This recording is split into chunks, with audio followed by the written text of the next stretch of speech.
ગુજરાત વિધાનસભાની ચૂંટણી 2027માં યોજાવાની છે અને 2027ની ચૂંટણી હજુ જાહેર પણ નથી થઈ। હજુ લગભગ 1-1.5 વર્ષની વાર છે ત્યાં ગુજરાતનું રાજકારણ ગરમાવાનું શરૂ થઈ ગયું છે અને આ રાજકારણમાં જે ગુજરાતના બે દિગ્ગજ નેતાઓ છે, સગાભાઈ છે, એમના ઘરમાં 2027ની ચૂંટણીને લઈને તિખારા થવાના છે। હવે આ બે દિગ્ગજ નેતા કોણ છે? તો હીરા સોલંકી અને પરસોત્તમ સોલંકી। તિખારા કેમ થવાના છે? તો બે કાકા ભત્રીજાની વચ્ચે મંત્રી બનવાને લઈને તિખારા થઈ શકે છે। આવું અમે શા માટે કહી રહ્યા છે તેના વિશે વિગતે ચર્ચા કરવી છે। નમસ્કાર, તમે જોઈ રહ્યા છો ચક્રવાત ન્યૂઝ, હું આપની સાથે હેમંત।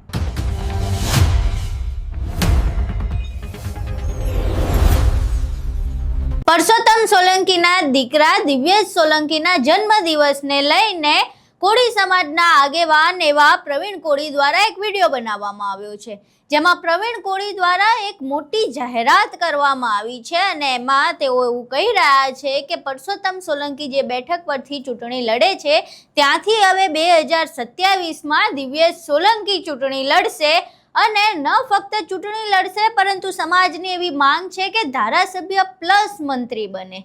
એટલે હવે સીધી જ રીતે દિવ્યેશ સોલંકીને પહેલી જ વારમાં ધારાસભ્યની સાથે મંત્રી બનાવવાની પણ વાત કરવામાં આવી રહી છે। પહેલા અહીં પ્રવીણ કોળીનો એ વિડીયો જોઈએ, ત્યારબાદ આખા રાજકીય સમીકરણો સમજીએ। પ્રવીણભાઈ કોળી, દિવ્યેશભાઈનો જન્મદિવસ છે કાલે, તો એના અનુસંધાને આજે મીરાકુંજે બધા આગેવાનો અને યુવાનો ભેગા થયા હતા। એક લાઇબ્રેરીનું એના જન્મદિવસના નિમિત્તે બાજુમાં અમારા કન્યા છાત્રાલય છે કોળી, એનું આખું લાઇબ્રેરીનું એમને પુસ્તકથી લઈને ચેરથી લઈને બધું એમને આજે યોગદાન આપ્યું છે એમાં। અને એ જ રીતે બીજી ગર્લ્સ સ્કૂલ છે એમાંય પણ યોગદાન છે। એટલે દર વખતે એના જન્મદિવસે શિક્ષણને લઈને જે ખાસ કરીને કોળી સમાજને શિક્ષણની જરૂર છે એ દિશામાં દિવ્યેશભાઈ આગળ વધી રહ્યા છે। એટલે કાંઈક ને કાંઈક જિલ્લામાં સૌરાષ્ટ્રમાં જ્યારે અમે પ્રવાસ કરતા હોય ત્યારે એક માંગ ઉઠી છે મોટી કોળી સમાજના યુવાનોની અને ઠાકોર સમાજના બંનેની કે દિવ્યેશભાઈ 27માં ચૂંટણી લડવા પડે અને મંત્રી પણ બનવા પડે। એનું કારણ છે કે સમાજની માંગ અને લાગણી એટલે છે કે એની અંદર જે કોળી સમાજને લઈને ભાવના અને લાગણી છે ને એના બાપુજી જે કરતા પરસોત્તમભાઈ એના જ માર્ગે દિવ્યેશભાઈ આગળ વધી રહ્યા છે અને શિક્ષણમાં ખૂબ ધ્યાન દઈ રહ્યા છે। એટલે યુવાનોની તમામની માંગ છે કે 27માં દિવ્યેશભાઈ લડે, ધારાસભ્ય પ્લસ મંત્રી થાય આવી અપેક્ષા કોળી સમાજ રાખે છે। એટલે 27માં એ ફાઇનલ લડશે। અને એક કહી દો કે કોળી સમાજના જે સમ્રાટ કહેવાય, કોળી સમાજના હૃદય સમ્રાટ એવા પરસોત્તમભાઈ જે છે ને દિવ્યેશભાઈ એ જ દિશામાં આગળ વધી રહ્યા। કેમ કે દિવ્યેશભાઈને દિલ્હીની અંદર જઈને જે હમણાં બની ઘટના, પ્રમુખ માટે બે અધિવેશન કરવા પડ્યા પ્રમુખની બાબતમાં, તો એ જો દર્શનને આ જો અહીંયા સમાજ પોતે યુવાનો માગે છે કે દિવ્યેશભાઈ ધારાસભ્ય મંત્રી બનવા પડે। આ કોળી સમાજની આશા અને અપેક્ષા છે। અહીં તમે પ્રવીણ કોળીનો વિડીયો જોયો, જેમાં તેઓ સ્પષ્ટપણે એવી માંગ કરી રહ્યા છે કે પરસોત્તમ સોલંકીનો દીકરો 2027માં પરસોત્તમ સોલંકીની બેઠક પરથી જ ચૂંટણી લડશે અને મંત્રી બનાવવાની પણ માંગ કરવામાં આવી છે। હવે સીધી જ રીતે જો મંત્રી એકવારમાં તો બને એ ખૂબ જ નવાઈની બાબત છે, કારણ કે જે હજુ નવા રાજકારણમાં જોડાયા હોય તેમને પહેલી જ વારમાં ચૂંટણી લડાવીને મંત્રી બનાવવું એ થોડુંક નવાઈ પમાડે એવું છે। જો કે એવું નથી કે આવું પહેલાં બન્યું નથી, આવું પહેલાં બની ચૂક્યું છે, પરંતુ તેમ છતાંય આમાં નવાઈ એટલે છે કારણ કે પરસોત્તમ સોલંકીના સગા ભાઈ હીરા સોલંકી અને દિવ્યેશ સોલંકીના સગા કાકા આ હીરા સોલંકી પરસોત્તમ સોલંકીની સાથોસાથ જ 1998થી ચૂંટણી લડી રહ્યા છે। ફક્ત એક વખત તેઓ ચૂંટણી હાર્યા હતા, પરંતુ સતત તેઓ ચૂંટણી લડે છે। હવે ભાજપ એક પરિવારમાંથી 2 સભ્યોને તો મંત્રી બનાવે નહીં, એટલે અત્યાર સુધી પરસોત્તમ સોલંકી મંત્રી પદ પર રહેતા હતા અને પરસોત્તમ સોલંકી હવે એમની ઉંમર થઈ રહી છે એટલે તેઓ ચૂંટણી નહીં લડે અને તેના બદલે તેમના દીકરા દિવ્યેશ સોલંકીને આગળ કરવામાં આવ્યો છે।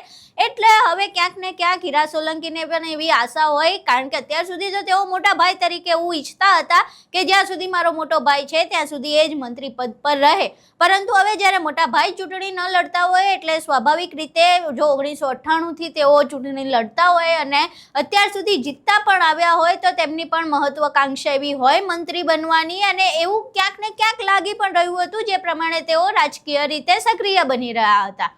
પરંતુ હવે જે જાહેરાત કરવામાં આવી છે કે દિવ્યેશ સોલંકીને મંત્રી બનાવવાની માંગ કરવામાં આવી છે, તો ક્યાંક એવો પ્રશ્ન થઈ રહ્યો છે કે જો દિવ્યેશ સોલંકીને મંત્રી બનાવવા માટે વધારે બળ કરવામાં આવશે તો શું હીરા સોલંકીનું મંત્રી બનવાનું સપનું રોડાઈ જશે?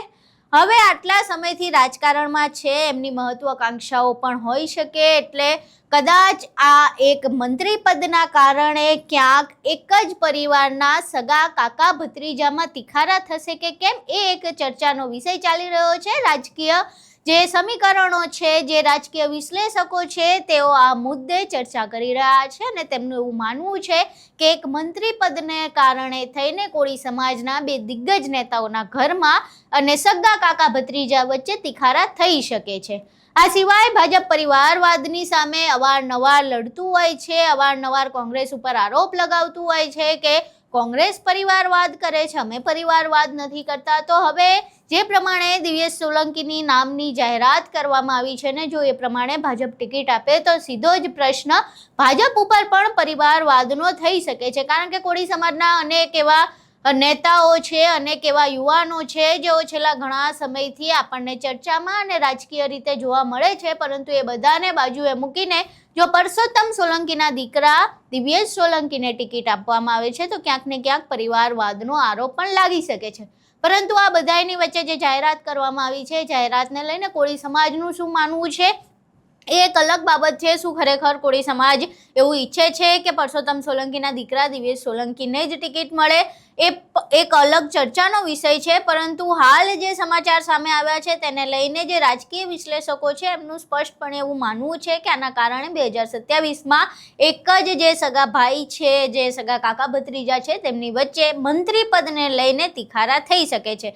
જો કે હવે ભાજપનું હાઈકમાન્ડ શું દિવ્યેશ સોલંકીને ટિકિટ આપે છે કે કેમ, જે પ્રમાણે મંત્રી બનાવવાની વાત કરવામાં આવી છે, તો ભાજપનું અત્યાર સુધીનું એવું રાજકારણ જોઈ શકીએ છીએ આપણે કે ગમે ત્યારે મંત્રીમંડળ રિશફલ પણ થઈ જાય છે, ગમે ત્યારે ગમે તેને ખુરશી મળી જાય છે, ગમે ત્યારે ગમે તેને ખુરશી ગુમાવવી પણ પડે છે. એટલે જે માંગ કરવામાં આવી છે એ પ્રમાણે શું આ વાત સાચી પડે છે કે કેમ? પરંતુ અહીં બીજી વાત એ પણ છે કે પરસોત્તમ સોલંકીને આજ સુધી પોતાની ખુરશી ગુમાવી નથી પડી, એટલે જે એમનો દબદબો છે એ દબદબો દીકરા માટે પણ કાયમ રહે છે કે કેમ, એ પણ પ્રશ્ન છે. આખી ઘટના જે સામે આવી છે, દિવ્યેશ સોલંકીની જે ચૂંટણી લડવાની અને મંત્રી બનાવવાની વાત સામે આવી છે, તેને લઈને તમારું શું માનવું છે? તમારા મંતવ્યો અમને કોમેન્ટ બોક્સમાં જરૂર જણાવજો.